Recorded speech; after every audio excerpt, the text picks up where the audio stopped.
To I'm your fucking Cinderella. Now, this is Yeah, recording. whatever. Just want to make sure that everybody hears this audio is recording. Now, what were you saying again now, Daphne Robinson? I said that I was doing my laundry last night, and then somebody took the blanket out of the dryer and threw it on the table. And after that, I came upstairs because this is not the first time somebody's touched my laundry, which I don't touch nobody's laundry. I know better not to do that. It's common sense. People's hands are dirty. Do not touch my stuff, period. So I came upstairs and I thought my spouse about it, the person I'm with, and he just goes, and I poured a little water on his back because he was being a jerk. It was a small little bit of water. It wasn't even a whole glass of water. On his little t-shirt, he starts getting attitude. And then he calls me psychotic.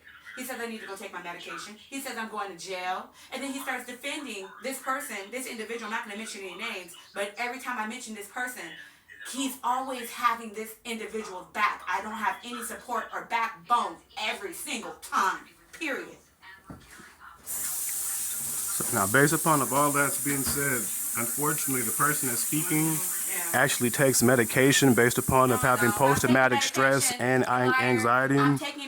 The medicine is actually over there on the counter. Now, this person has been spazzing out. I had to go ahead and say, hey, I have PTSD and anxiety problems in order for us to go through reasonable accommodations, in order for our family not to live in Oakland. Let's get it right. With that being said, unfortunately, the patient is not taking their meds, and due to them not taking their meds, they're starting to act psychoatric in a sense, but starting to get physical and starting to pour water and starting to have poor judgment. This is being recorded, so therefore I can show this to her doctor so they can see what's actually going on. She's fully aware of this being recorded. She doesn't care. And she said that this can actually be used to be shown to a police officer. Yeah, great. Great. And I'll talk to the police officer and tell him exactly what happened. Good. Get me arrested. You're a bum-ass nigga. That's why I said you no love. You a fucking bum-ass nigga. Go ahead and live off me. Now the disrespect. Yep, you are. Now the insults. You've been disrespectful. Who you talking about now? The disrespect? You've been disrespectful. That's why the water got poured on me, from her being disrespectful.